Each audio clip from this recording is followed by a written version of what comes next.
Assalamualaikum warahmatullahi wabarakatuh. Kami dari kelompok 3 akan mempresentasikan revenue recognition. Untuk perkenalan yang pertama, perkenalan pada saya Rosita Elvina Orvalinisa dengan NPM terakhir 323. Di sini saya dan rekan-rekan saya akan mempresentasikan tentang bab revenue recognition. Sebelumnya, perkenalkan anggota kelompok kami, saya sendiri yaitu Reva Lydia Priyanti dengan akhiran NPM 348. Selanjutnya ada Mariska Zulfianti dengan akhiran NPM 007. Selanjutnya ada Cindy Azahra Putri Aji dengan akhiran NPM 026. Kemudian ada Nuriza Safira dengan akhiran NPM 297. Kemudian ada Rosita Ilvina Orvalinisa dengan akhiran NPM 323. Lalu ada Yasinta Dwi Nur Aini dengan akhiran NPM 330. Lalu ada Lailatul Puspitasari dengan akhiran NPM 340. Ada Nazala Zulfa Hamida dengan akhiran NPM 367. Dan yang terakhir ada Khairunisa dengan akhiran NPM 369. Baik, pada materi pertama pada the current environment, yang dimana yang pertama kita akan membahas tentang revenue recognition, yang dimana ini adalah merupakan aktivitas yang paling berisiko dimanipulasi atau top fraud risk, dan apapun standar akuntansi yang digunakan baik IFRS maupun GAAP, risiko atau kesalahan dan ketidakaturan dalam pelaporan pendapatan jumlahnya sangat besar, dan restatement untuk improper revenue recognition secara relatif biasa terjadi sehingga berakibat pada dilakukannya penyesuaian harga saham secara signifikan. Dan pada pedoman pengakuan pendapatan ada prinsip pengakuan pendapatan yang dapat diakui. Yang pertama, jika kemungkinan besar bahwa manfaat ekonomi akan mengalir ke perusahaan, dan yang kedua, jika manfaat tersebut dapat diukur secara andal. Baik, untuk selanjutnya, revenue recognition classified by nature of transaction. Jadi di sini ada 3 langkah. Yang pertama, type of transaction. Di sini pada bagian sale of product from inventory. Kemudian waktu description of revenue-nya kita bakal revenue from sales dan dapat date of sale atau date of delivery dari timing of revenue recognition. Kemudian pada type of transaction yang rendering a service, kita bakal dapat revenue from fees or service dari description of revenue, dan service perform and billable dari timing of revenue recognition. Kemudian pada type of transaction permitting use of an asset, kita mendapat revenue from interest, rents, and royalties dari description of revenue, dan as time passes our assets are used itu untuk timing of revenue recognition-nya. Kemudian pada type of transaction sale of asset other than inventory, kita bakal mendapatkan hasil gain or loss on disposition pada description of revenue dan akan menghasilkan date of sale or trade-in pada timing of revenue recognition.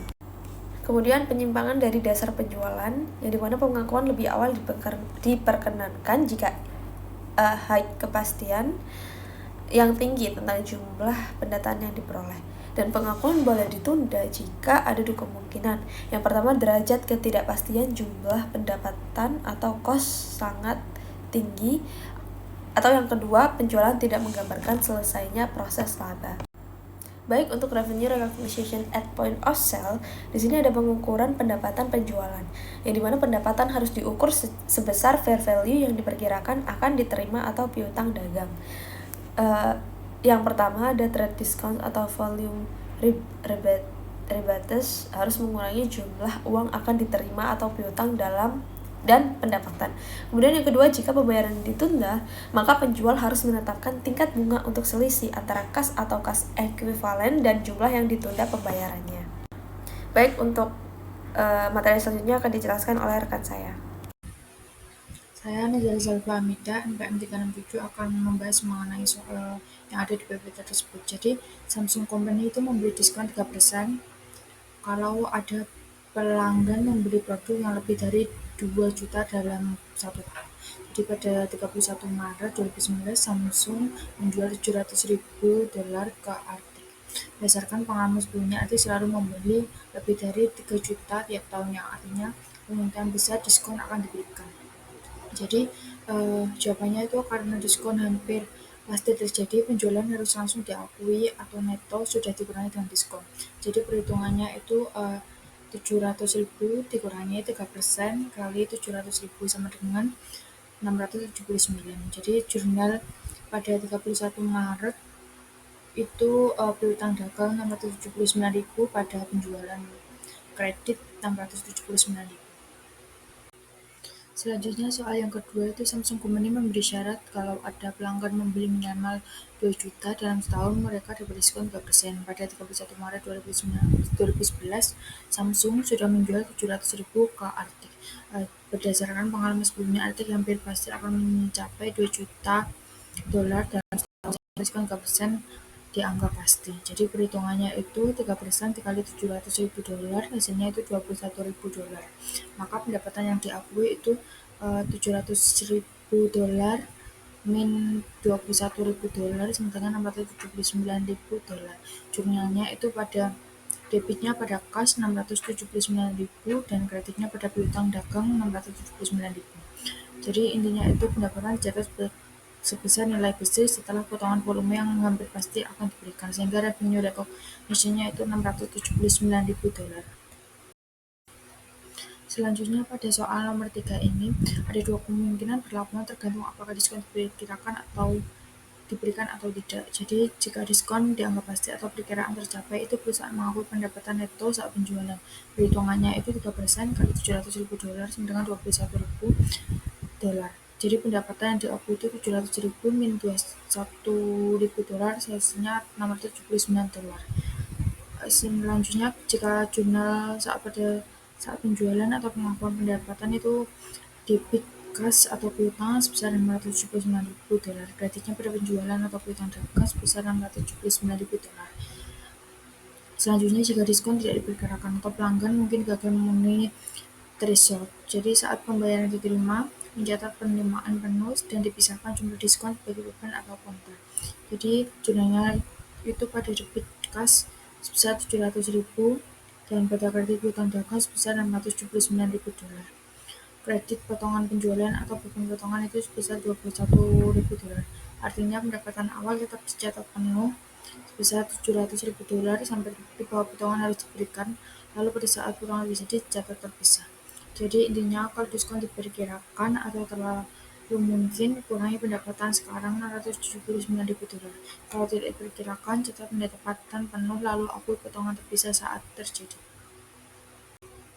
Selanjutnya pengukuran pendapatan penjualan.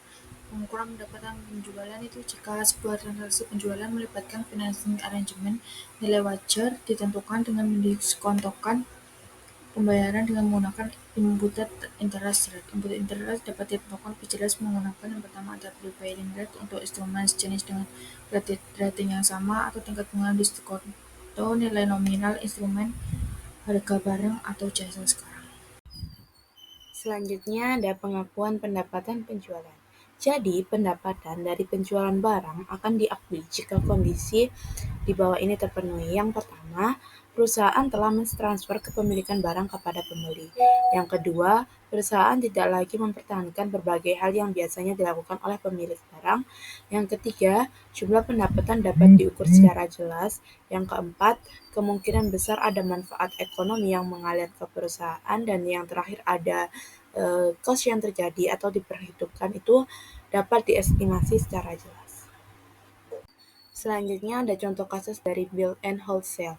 Jadi dalam kasus ini kan Butler menjual perapian senilai 450 dolar ke Baristo dengan hak kepemilikan sudah berpindah ke Baristo saat perjanjian telah ditandatangani.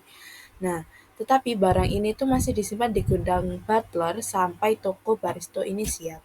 Lalu untuk pertanyaannya, apakah revenue diakui saat perjanjian ditandatangani, title transfer atau ditangguhkan sampai barang benar-benar dikirim? Jadi di sini itu intinya apakah transaksi dari build and hold ini sudah memenuhi syarat pengakuan pendapatan pada saat penandatanganan perjanjian ataukah pendapatan harus ditunda sampai pengiriman perapian ini dilakukan. Lalu untuk solutionnya di mana ini Butler harus mencatat pendapat kepala saat hak kepemilikan sudah berpindah, karena yang pertama, kemungkinan besar transaksi terjadi. Yang kedua, barang ada di tangan, diidentifikasi, dan siap untuk dikirim saat penjualan diakui.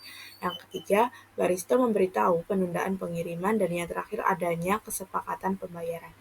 It appears that this condition will probably meet and okay. Pengakuan itu harus dilakukan pada saat persetujuan. Lalu untuk jurnal dari Butler untuk mencatat bill and wholesale-nya, yaitu piutang dagang pada penjualan sebesar $450.000. Baik, di sini saya akan menjelaskan pengakuan pendapatan. Jadi, pendapatan diakui secara proporsional selama tahap produksi. Cara ini dipakai oleh perusahaan kontraktor karena sifat pekerjaannya yang dilakukan biasanya memerlukan waktu penyelesaian melebihi satu periode akuntansi. Namun, dapat dilakukan apabila taksiran biaya penyelesaian dan tahap kemajuan penyelesaian kontrak dapat ditentukan. Nah, penaksiran dapat dilakukan dengan dua cara. Yang pertama adalah berdasarkan persentase biaya, dan yang kedua adalah berdasarkan persentase penyelesaian fisik. Lalu ada pengakuan pendapatan sebelum pengiriman. Nah, contohnya adalah akuntansi kontrak, konstruksi jangka panjang, yaitu long term construction. Terdapat dua metode. Yang pertama adalah metode persentase penyelesaian. Nah, hal ini tuh ketika estimasi kemajuan pekerjaan, pendapatan, dan cost rationally dependable, dan seluruh kondisi seperti kontrak secara jelas menetapkan enforced right terkait barang atau jasa dari masing-masing pihak. Yang kedua adalah pembeli dapat diharapkan memenuhi seluruh kewajibannya, dan kontraktor yang dapat diharapkan melaksanakan pekerjaan sesuai kontrak. Akan menjelaskan pengakuan pendapatan sebelum pengiriman, di mana metode kontrak selesai digunakan dengan mengakui pendapatan hanya setelah kontrak sepenuhnya diselesaikan. Nah, selama proyek berjalan, pendapatan dan laba tidak dicatat. Nah, metode kontrak selesai ini wajib digunakan perusahaan jika salah satu kondisi berikut terjadi. Yang pertama yaitu jika saat kontrak yang dijalankan bersifat jangka pendek sehingga pendapatan lebih tepat diakui setelah proyek selesai. Yang kedua yaitu ketika perusahaan tidak memenuhi syarat untuk memakai metode persentase penyelesaian karena tidak dapat menghitung tingkat penyelesaian dengan pasti. Yang ketiga yaitu jika terdapat risiko bawaan atau keadaan di luar normal yang menimbulkan ketidakpastian. Nah, sehingga pengakuan pendapatan harus dilakukan setelah proyek benar-benar selesai. Saya akan menjelaskan metode persentase penyelesaian, di mana dalam metode persentase penyelesaian ini kemajuan pekerjaan biasanya dihitung menggunakan pendekatan cost to cost, di mana rumus perhitungannya yaitu cost incurred to date dibagi dengan most recent estimate of total cost. Nah, persentase penyelesaian ini digunakan untuk memperkirakan pendapatan atau laba kotor yang dapat diakui pada periode tersebut untuk kontrak jangka panjang.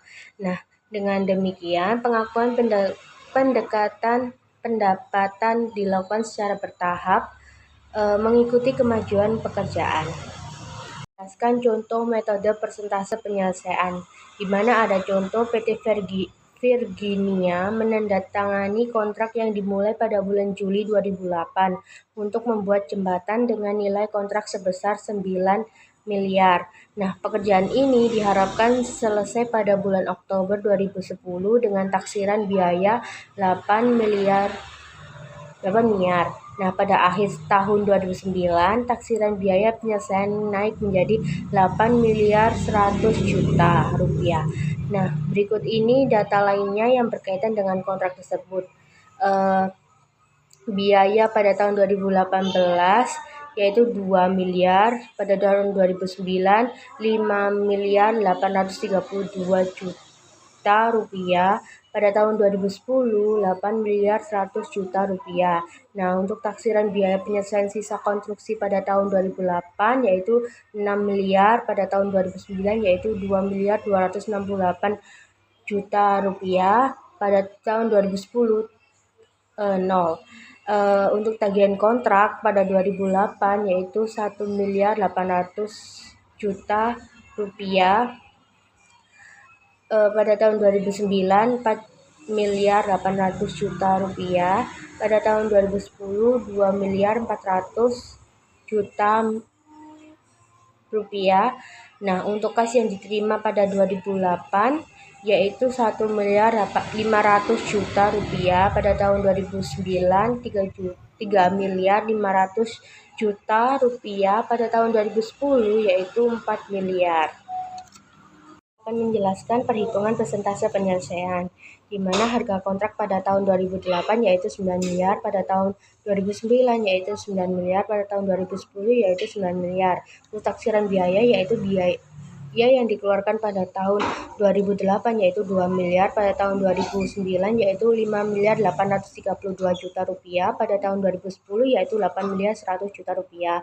Untuk taksiran biaya penyelesaian pada tahun 2008 yaitu 6 miliar, pada tahun 2009 yaitu 2 miliar 268 juta rupiah, pada tahun 2010 yaitu 0. Untuk jumlah taksiran biaya ini dari biaya yang dikeluarkan ditambah dengan taksiran biaya penyelesaian. Pada tahun 2008 yaitu 8 miliar, pada tahun 2009 yaitu 8 miliar 100 juta rupiah, pada tahun 2010 yaitu 8 miliar 100 juta rupiah. Untuk taksiran laba kotor yaitu dari harga kontrak dikurangi jumlah taksiran biaya. Pada tahun 2008 yaitu sebesar 100 miliar, pada tahun 2009 sebesar 900 juta, pada tahun 2010 sebesar 900 juta. Nah, untuk persentase penyelesaian ini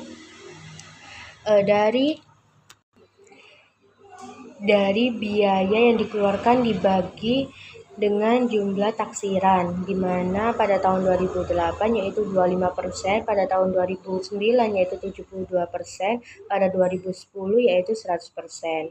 Selanjutnya saya akan menjelaskan perhitungan taksiran pendapatan. Nah, untuk pendapatan diakui tahun 2008 yaitu dari 25% dikali 9 miliar yaitu sebesar 2 miliar 250 juta rupiah. Untuk pada tahun 2009 yaitu 72% dikali 9 miliar lalu dikurangi dengan tahun 2008 yaitu 2 miliar 250 juta rupiah. Jadi pendapatan tahun 2009 yaitu sebesar 4 miliar 230 juta rupiah. Nah, untuk 2010 yaitu 100% dikali 9 miliar lalu dikurangi dengan pendapatan tahun 2008 dan tahun 2009 sebesar 6 miliar 480 juta rupiah. Nah, untuk pendapatan tahun 2010 yaitu sebesar 2 miliar 520 juta rupiah. Di slide ini menunjukkan periode kontrak konstruksi jangka panjang. Kontrak berlangsung selama 3 tahun 2008 sampai 2010. Yang artinya tahun 2008 dan 2009 yaitu perusahaan hanya mencatat biaya, menagih dan menerima kas, belum ada pendapatan atau laba diakui. Tahun 2010 yaitu kontrak selesai, saat itulah pendapatan dan laba diakui karena metode yang digunakan adalah metode kontrak selesai. Jadi ini berfungsi sebagai timeline proyek untuk penjelasan jurnal dan laporan keuangan berikutnya. Pendapatan laba dan kotor baru diakui setelah kontrak selesai bisa 2-3 tahun kemudian. Selama periode konstruksi dicatat biaya konstruksi ke akun konstruksi dalam proses, penagihan ke pelanggan dan kas yang diterima. Yang tidak dicatat yaitu pendapatan, biaya, maupun laba kotor di laporan laba rugi periodik. Jadi metode ini konservatif karena tidak mengakui pendapatan sebelum benar-benar pasti. Contoh kalau kontrak 3 tahun meski sudah keluar biaya dan ada pembayaran dari pelanggan di tahun 1 dan tahun 2 yaitu pendapatan dan laba tetap 0. Baru muncul di tahun 3 saat proyek selesai. Selanjutnya dalam metode kontrak selesai, perusahaan mengakui pendapatan dan laba kotor hanya pada saat penjualan, yaitu ketika kontrak telah diselesaikan. Dengan metode ini, perusahaan mengakumulasi kos kontrak jangka panjang dalam proses. Namun tidak perlu dilakukan pengakuan periodik untuk pendapatan, kas, dan laba kotor. Selanjutnya, ada konstruksi dalam proses pada waktu 2028 di debit yaitu 2 juta, tahun 2009 di debit yaitu 3.832.000 dan pada tahun 2010 di debit 2.268. Selanjutnya ada kas mencatat kos konstruksi pada waktu 2008 di kredit yaitu 2 juta, tahun 2009 di kredit yaitu 3.832 dan pada tahun 2010 di kredit yaitu Rp2.268.000. Selanjutnya ada piutang dagang pada waktu 2008 di debit yaitu 1.800.000, tahun 2009 di debit yaitu 1.800.000, dan pada tahun 2010 di debit 1.800.000. Selanjutnya ada penagihan KDP mencatat penagihan pada waktu 2008 di kredit yaitu 1.800.000, tahun 2009 di kredit yaitu 1.800.000, dan pada tahun 2010 di kredit yaitu 1.800.000. Selanjutnya ada kas pada waktu di tahun 2008 di debit yaitu 1.500.000, di tahun 2009 di debit yaitu 1.500.000, dan pada tahun 2010 di debit yaitu 1.500.000. Piutang dagang mencatat pelunasan utang pada waktu 2008 di debit yaitu 1.500.000, tahun 2019 di 1.500.000, dan pada tahun 2010 yaitu 1.500.000. Biaya konstruksi pada waktu 2010 di debit yaitu 8.100.000, konstruksi dalam proses di kredit yaitu 8.100.000. Penagihan KDP di debit pada tahun 2010 yaitu 9 juta, dan pendapatan dari KJP di kredit yaitu 9 juta. Laporan laba rugi 2010 saat kontrak selesai, pendapatan kontrak jangka panjang yaitu 9 juta dan biaya konstruksinya 8.100.000, laba kotornya yaitu 900. Tahun 2008 dan 2009 yaitu pendapatan laba dan 0 baru muncul di tahun 2010. Neraca contoh posisi per 31 Desember aktif lancar piutang dagang yaitu 300.000 2008, 1.600.000 2009. Konstruksi dalam proses atau KDP yaitu 2 juta dikurangi penagihan KDP 1.800.000 sisa 200. Kewajiban lancar penagihan KDP 6.600.000, biaya konstruksi 5.832, dan selisihnya adalah 758 ditempelkan sebagai kewajiban. Catatan atas laporan keuangan, pendapatan dan laba hanya diakui saat kontrak selesai. Biaya kontrak meliputi bahan baku, tenaga kerja langsung overhead, dan biaya administrasi dan umum dibebankan langsung pada periode terjadinya. Selanjutnya yaitu rugi kontrak jangka panjang. Di sini ada dua metode. Yang pertama, rugi periode berjalan pada kontrak yang menguntungkan, presentasi penyelesaian, estimasi kenaikan kos pada periode sekarang untuk menyesuaikan laba kontrak periode sebelumnya. Dan yang kedua ada rugi pada seluruh proyek. Pada kedua metode perusahaan harus mengakui rugi pada periode sekarang untuk seluruh rugi proyek.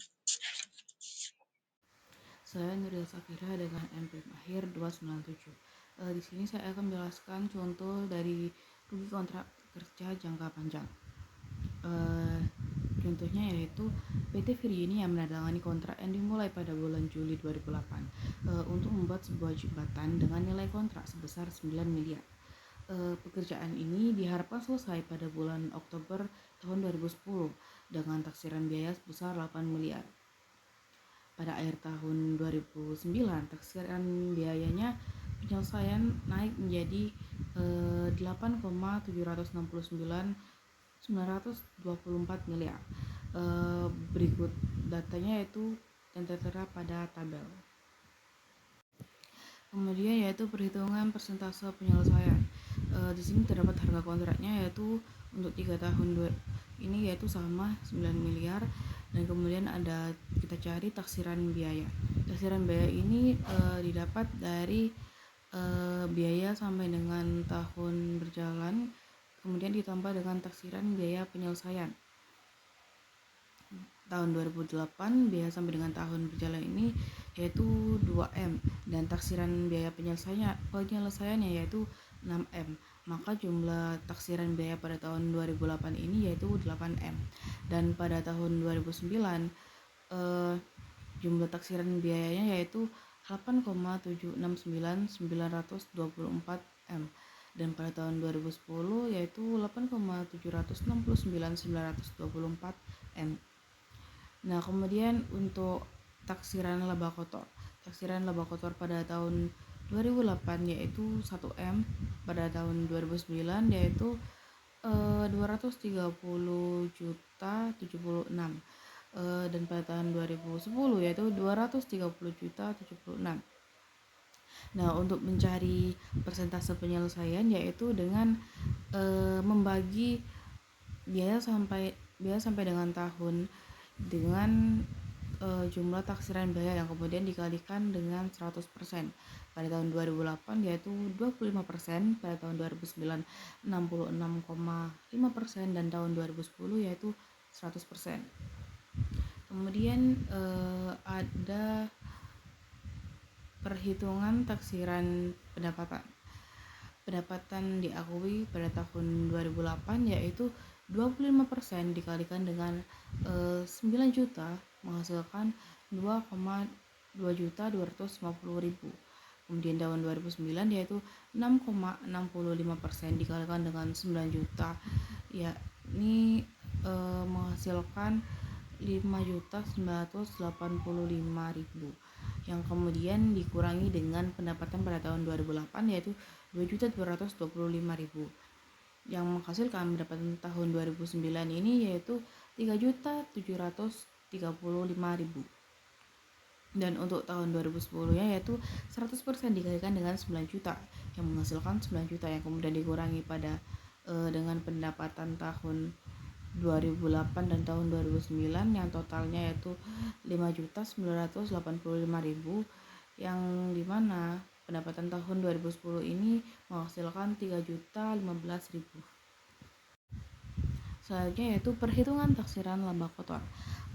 Laba kotor ini dihitung dari persentase penyelesaian dikalikan dengan total taksiran laba yang dimana taksiran laba kotor proyeknya yaitu 230.076.000 dan pada tahun 2008 itu 25% dikalikan dengan 1M yang dimana estimasi awal labanya itu menghasilkan 250 juta. Dan kemudian tahun 2009 revisi taksiran laba turun drastis menjadi 230.076.000 yang dikalikan dengan 66,5% yang menghasilkan 153 juta yang kemudian dikurangi dengan laba yang sudah diakui pada tahun 2008 yang kemudian menghasilkan 97 juta.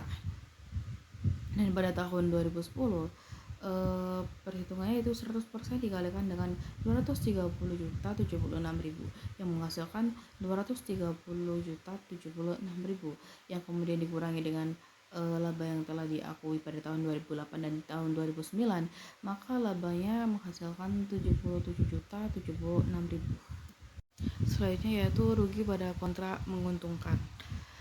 Dapat dilihat pada foto yang terlatar lampir konstruksi dalam proses pada tahun 2008 yaitu 2 juta dan kas pada 2008 yaitu 2 juta dan pada 2009 konstruksi dalam prosesnya yaitu 3,832 juta dan pada kasnya yaitu 3.832 juta dan pada tahun 2010 konstruksi dalam proses atau KDP-nya yaitu 2.937.924 kasnya juga sama.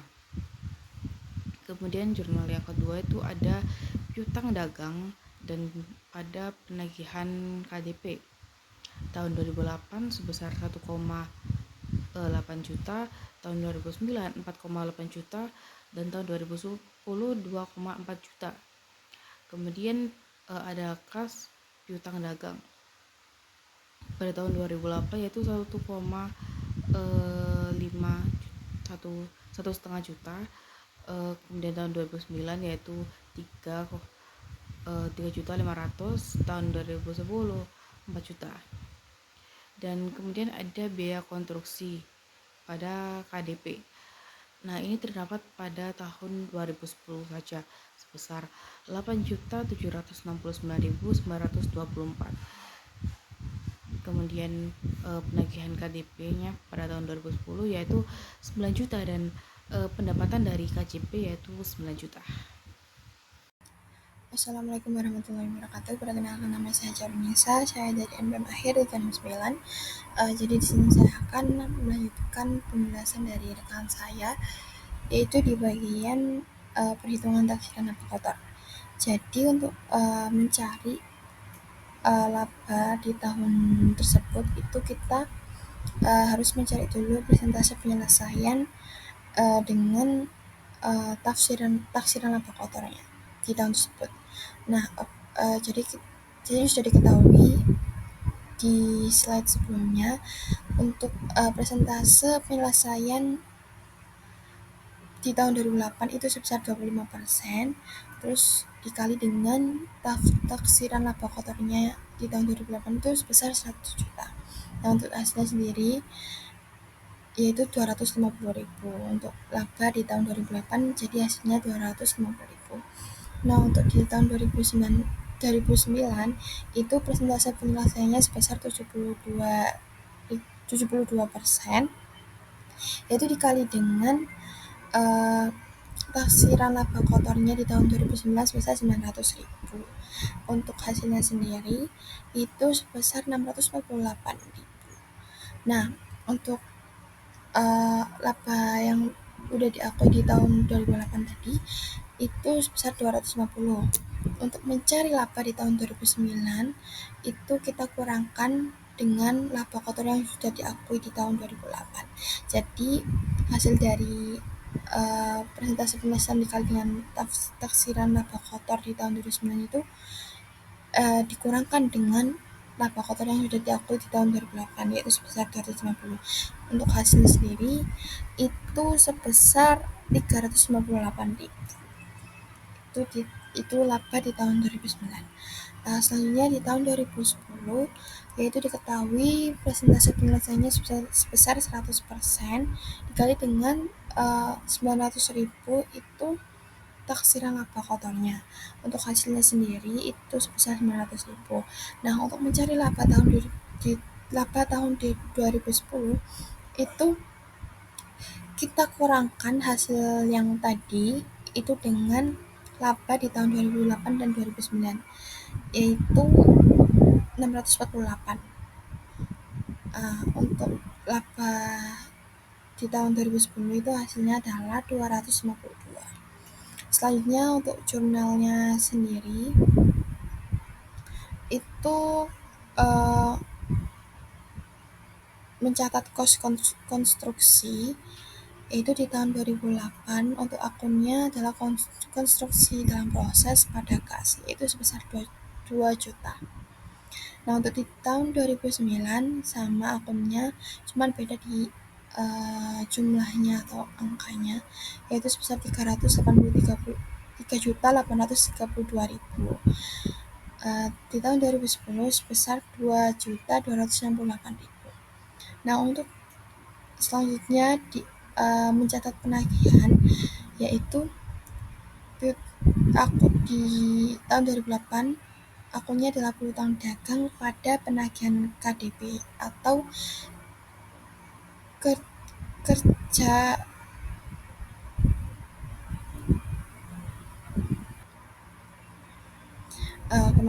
jadi untuk akun yang kedua yaitu mencatat penagihan.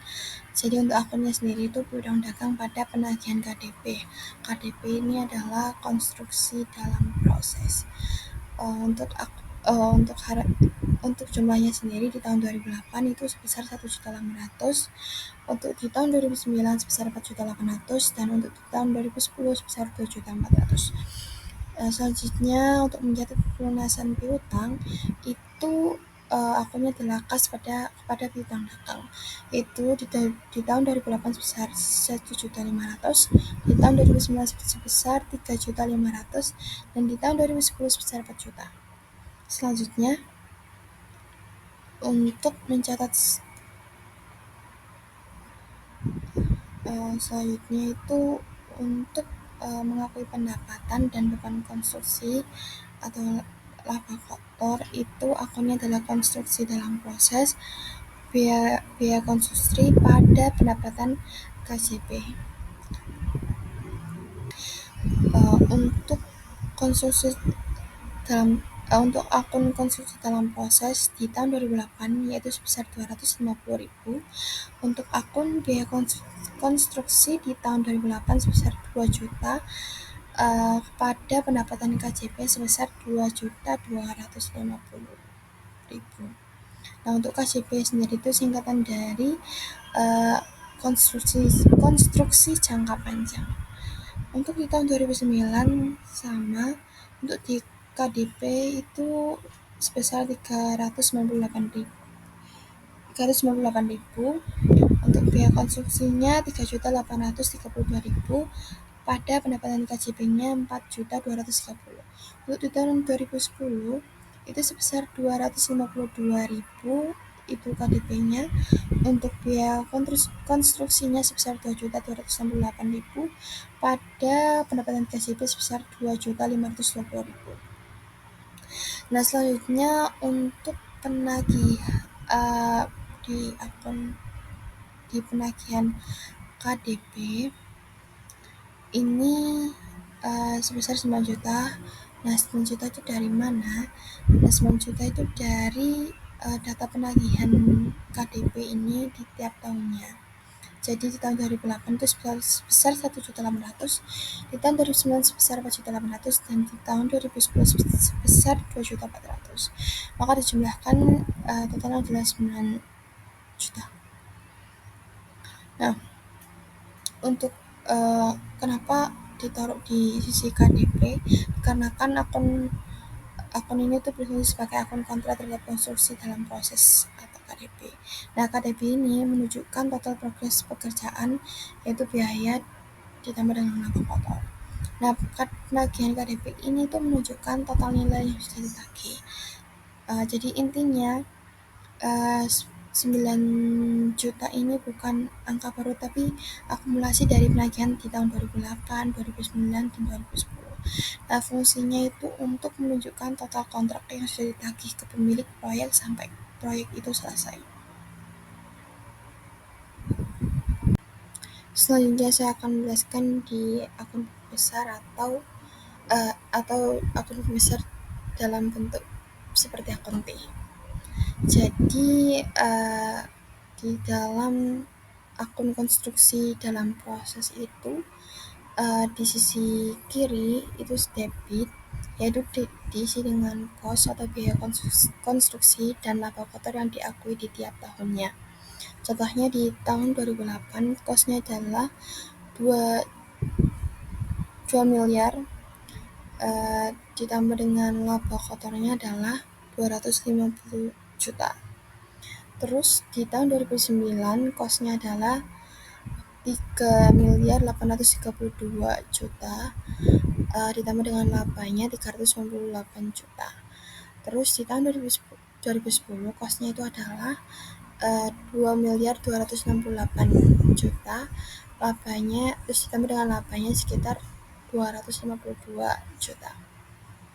Untuk di sisi kanan atau di sisi kreditnya itu di tahun 2010 angkanya itu sebesar 9 juta. Itu tuh berasal dari penagihan KDP total akumulasi tagihan ke pemilik proyek di tahun 2008 sampai 2010. Jadi penagihan KDP itu adalah akun kontra terhadap KDP. Nah, untuk membandingkan debit dengan kredit itu kita bisa tahu apakah proyek tersebut itu underbilling atau overbilling.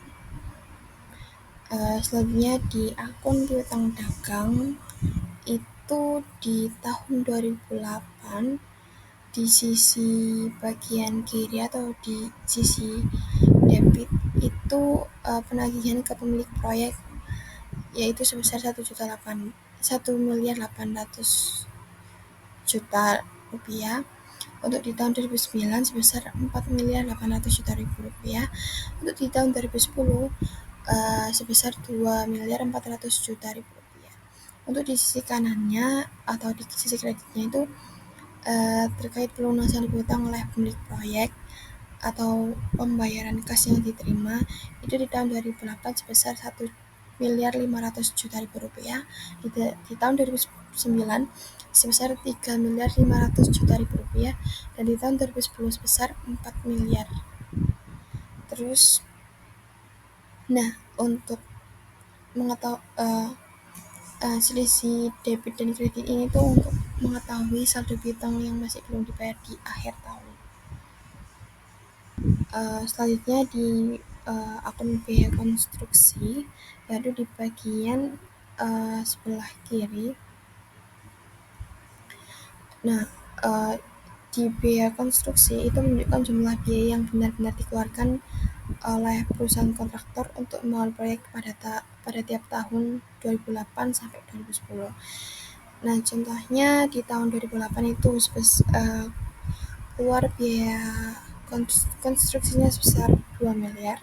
Untuk di tahun 2009 sebesar 3.832 juta. Terus di tahun 2010 sebesar 2.268 juta. Nah, untuk di bagian bawah itu akun pendapatan konstruksi jangka panjang itu menunjukkan pendapatan yang diakui dari proyek konstruksi jangka panjang di masing-masing tahun. Nah, pendapatan ini itu tidak harus sama dengan biaya yang dikeluarkan karena dihitung dengan metode presentasi penyelesaian sesuai dengan PSAK atau IFRS. Contohnya di tahun 2008 sebesar 2.250 juta rupiah, di tahun 2009 sebesar 4.230 juta rupiah, di tahun 2010 sebesar 2.520 juta rupiah. Nah, untuk pembedaan biaya konstruksi di bagian kiri dan untuk pendapatan konstruksi di bagian kanan, untuk di bagian kiri sendiri itu peletakan tahunnya, untuk di bagian kanan peletakan nilai rupiahnya. Atau untuk intinya sendiri itu biaya konstruksi itu bagian pengeluaran di tiap tahunnya, untuk di bagian bawahnya itu pendapatan yang diakui di tiap tahunnya. Selanjutnya di akun penagihan KDP, jadi di sisi kanan itu atau di bagian kredit itu mencatat tagihan yang diajukan ke pemilik proyek di tiap tahunnya. Untuk di tahun 2008 itu sebesar 1.800.000.000 rupiah. Terus di tahun 2009 sebesar 4.800.000.000 rupiah, di tahun 2010 sebesar 2.400.000.000 rupiah. Untuk di sisi kiri debit itu ada di tahun 2010 itu ada 9 miliar. Itu karena penutupan saldo akumulasi penagihan. Nah, angka tersebut itu jumlah total penagihan di tahun 2008 sampai 2010. Nah, untuk penagihan KDP sendiri itu untuk mengurangi saldo KDP untuk menunjukkan posisi proyek apakah nilai progres atau KDP itu lebih besar atau lebih kecil daripada nilai tagihannya. Selanjutnya di bagian bawah di akun kas itu mencatat penerimaan pembayaran dari pemilik proyek. Nah karena kas kan bertambah, jadi karena kan kas kalau bertambah kan di sebelah debit ya, jadi kasnya berada di sebelah kiri ya, di sebelah debit. Untuk di tahun 2008 kasnya itu sejumlah 1.500.000.000 rupiah, di tahun 2009 sebesar 3.500.000.000 rupiah, di tahun 2010 sebesar 4 miliar. Nah, untuk total kas yang diterima itu sebesar 9 miliar. Untuk selanjutnya akan dijelaskan oleh rekan saya. Pada kontrak jangka panjang, jika estimasi biaya itu melebihi pendapatan, maka perusahaan itu harus segera mengakui kerugian agar laporan keuangan itu tetap akurat.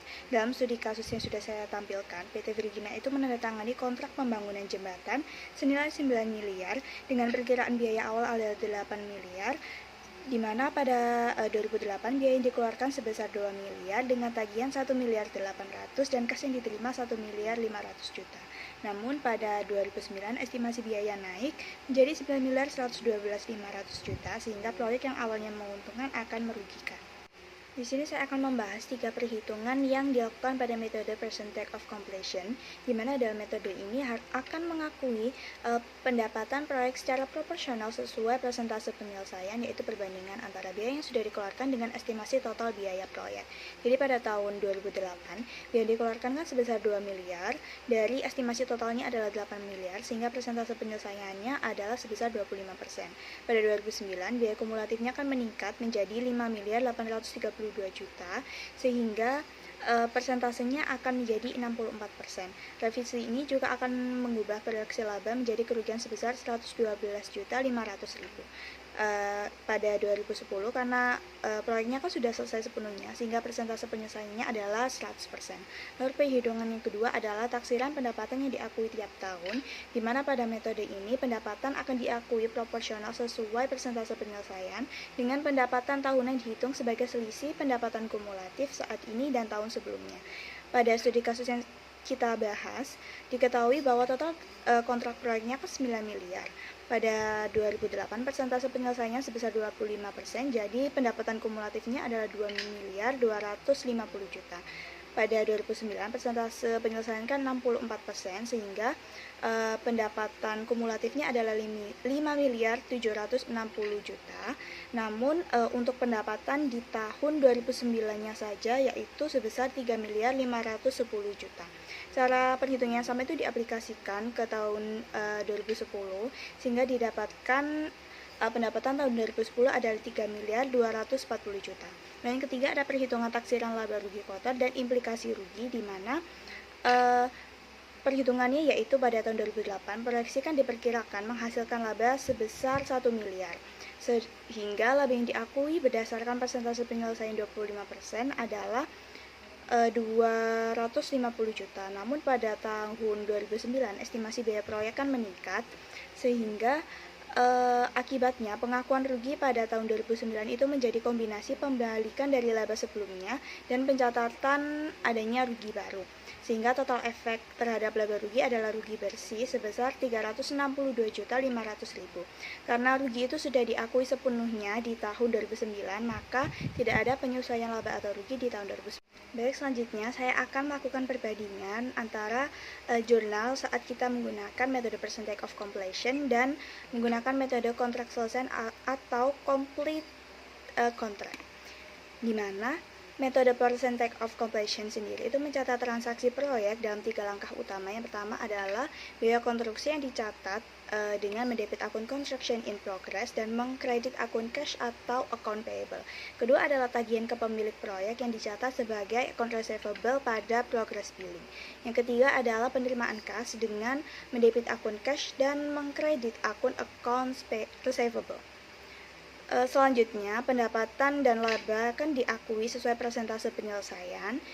Biaya periode itu dibebankan, sedangkan laba itu diakui dan ditambahkan construction in progress, dan total pendapatan itu dikreditkan. Misalnya pada tahun 2008, biayanya kan sebesar 2 miliar, didebit beserta besarnya laba sebesar 250 juta, itu dibebankan ke akun construction in progress. Lalu pendapatan sebesar 2 miliar 250 juta itu dikreditkan. Pada tahun 2009 kan ada estimasi biaya proyek yang menunjukkan kerugian, sehingga akan menurunkan nilai construction in progress dan mencatat rugi sebesar 362.500.000. Karena di tahun 2010-nya itu hanya mencatat biaya akhir karena rugi itu telah diakui di tahun sebelumnya. Sedangkan metode kontrak selesai ini berbeda dengan metode percentage of completion karena dia itu akan menunda pengakuan pendapatan dan laba hingga kontrak itu selesai meski biaya, tagihan, dan kas itu tetap dicatat selama proyek berjalan. Namun apabila ada rugi itu tetap harus segera diakui. Misalnya pada tahun 2009 estimasi ruginya kan sebesar 112.500.000, sehingga dia itu langsung dicatat agar laporan laba rugi tahun itu mencerminkan kerugian meskipun proyek itu belum selesai. Saat kontrak selesai pada tahun 2010, seluruh construction in progress itu akan dipindahkan menjadi biaya dan seluruh pendapatan dari kontrak akan diakui sekaligus.